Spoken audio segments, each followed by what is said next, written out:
आता बातमी एकनाथ शिंदे यांनी केलेल्या एका मोठ्या गौप्यस्फोटाची। सुरतला गेल्यानंतर उद्धव ठाकरेंकडून मुख्यमंत्री पदाची ऑफर देण्यात आलेली होती। हा गौप्यस्फोट मुख्यमंत्री एकनाथ शिंदे यांनी केलाय आणि त्यांनी एका वृत्तपत्राला मुलाखत दिली आहे। यावेळेस त्यांनी अनेक गौप्यस्फोट केले। मुख्यमंत्री पदाची ऑफर स्वीकारली नाही, त्यामुळे ठाकरेंनी भाजप नेत्यांना फोन केला असं देखील शिंदे म्हणाले। इतकंच नाही तर महाविकास आघाडी सरकारच्या काळात अनेक भाजपा नेत्यांना अटक करण्याचा डाव होता असंही शिंदेंनी सांगितलं। यात देवेंद्र फडणवीस, आशिष शेलार आणि गिरीश महाजन यांना अटक करण्याचा डाव होता, हा आरोप शिंदेंनी केलाय। तर आपण बघूयात मुख्यमंत्री एकनाथ शिंदे यांनी नेमके काय गौप्यस्फोट केलेत ग्राफिक्स मध्ये। उद्धव ठाकरे मुख्यमंत्री झाल्यानंतर अनेकदा अपमान झाला। वर्षावर बोलावून मला तासन तास थांबवून ठेवलं गेलं।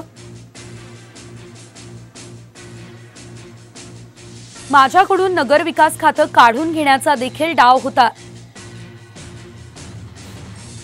देवेंद्र फडणवीस, आशिष शेलार, गिरीश महाजन यांना अटक करण्याचा डाव होता। मुख्यमंत्रीपद ठाकरेंनाच हवं होतं। ठाकरेंना शिवसैनिकांना मुख्यमंत्री करायचं नव्हतं।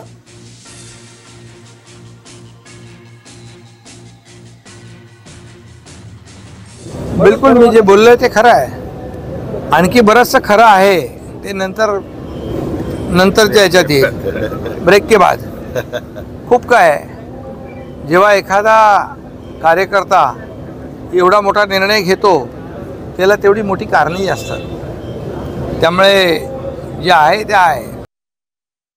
त्या सरकारमध्ये एकनाथ शिंदे सुद्धा होते ना।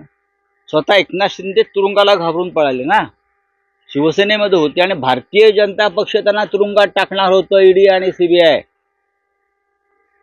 त्यांनी समोरून सांगावं, ते कुठे कुठे जाऊन रडले मला तुरुंगात जायचं नाही म्हणून। ते काय सांगतात, खोटे बोलतात।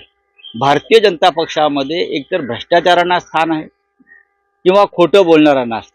विरोधातले आम्ही असलेले जे काही नेते होतो यांच्यावर 24 तास 7 दिवस पहारा ठेवून कुठे अटक करता येईल ते बघण्याचं सूडभावनेने काम उद्धवजींनी केलंय। आणि त्यामुळे उद्धवजींना माझं आवाहन आहे की त्यांनी आई भवानीची शपथ घेऊन त्या काळात केलेल्या या कटकारस्थानाचं सत्य स्वतःहून सांगावं।